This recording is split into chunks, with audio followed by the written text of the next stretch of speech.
పెట్టిందా? కుమార్తెపై అధినేత కేసీఆర్ ఆగ్రహంతో ఉన్నారా? అయితే ఆమె దారి ఎటువైపు? బీఆర్ఎస్ పార్టీలో ఏం జరుగుతోంది?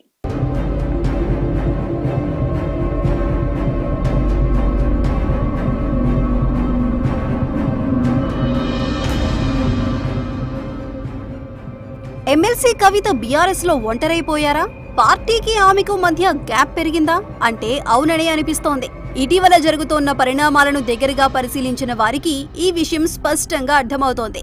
ఆమె గత కొంతకాలంగా బీఆర్ఎస్ తరపున కాకుండా జాగృతి పేరుతోనే కార్యక్రమాలు నిర్వహిస్తున్నారు. కవిత పిలుపును సీనియర్ నేతలెవరూ పట్టించుకోవటం లేదని తెలుస్తోంది.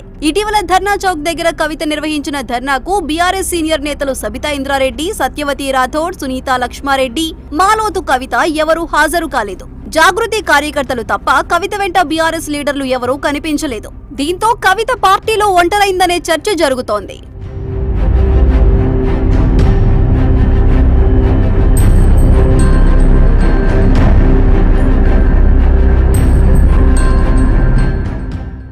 అసెంబ్లీ ఎన్నికల్లో అనూహ్యంగా ఓటమి పాలైన బీఆర్ఎస్ ఇంకా ఆ షాక్ నుంచి కోలుకోలేకపోతోంది. పార్టీ ఓటమికి కవిత కూడా కారణమేనని అధినేత కేసీఆర్ ఆగ్రహంతో ఉన్నట్టు తెలిసింది. కవిత లిక్కర్ స్కామ్ లో పీకల్లోతు కూరుకుపోవడంతో పార్టీ ప్రతిష్ఠ దిగజారిందని భావించిన బీఆర్ఎస్ ఆమెను దూరం పెట్టినట్టు సమాచారం. ఆ గ్యాప్ పూడకపోతే కవిత భవిష్యత్ కార్యాచరణ ఏంటనేది అందరిలో ఆసక్తి రేపుతోంది. ఈ విషయంలో ముందు చూపుతోనే ఉన్న కవిత బీజేపీలో చేరే ప్రయత్నాలు చేస్తున్నారంటున్నారు.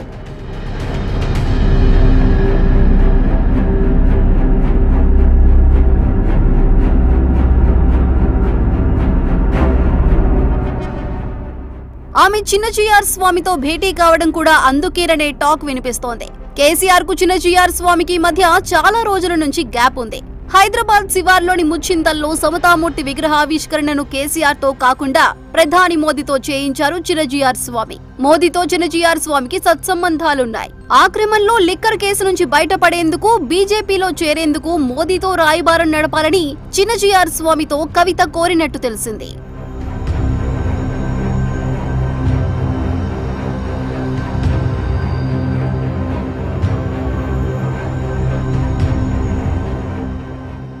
కవిత బీజేపీలో చేరినా నష్టం లేదన్న ధోరణితో కేసీఆర్, కేటీఆర్ ఉన్నట్టు తెలుస్తోంది. అందుకే కవిత చేసే కార్యక్రమాలకు బీఆర్ఎస్ నుంచి అధికారికంగా ఆహ్వానాలు అందటం లేదట. ఎల్ఆర్ఎస్ పై బీఆర్ఎస్ చేపట్టిన ఆందోళనకు కూడా కవిత దూరంగా ఉన్నారు. ఈ పరిణామాలను దగ్గరగా గమనిస్తున్న పార్టీ శ్రేణులు కవితకు, పార్టీకి గ్యాప్ పెరగటంపై రకరకాల అభిప్రాయాలు వ్యక్తం చేస్తున్నారు. ఒకవేళ కవిత బీజేపీలో చేరాలనుకున్నా ఆ పార్టీ చేర్చుకుంటుందా అనేది కూడా అనుమానమే అంటున్నారు.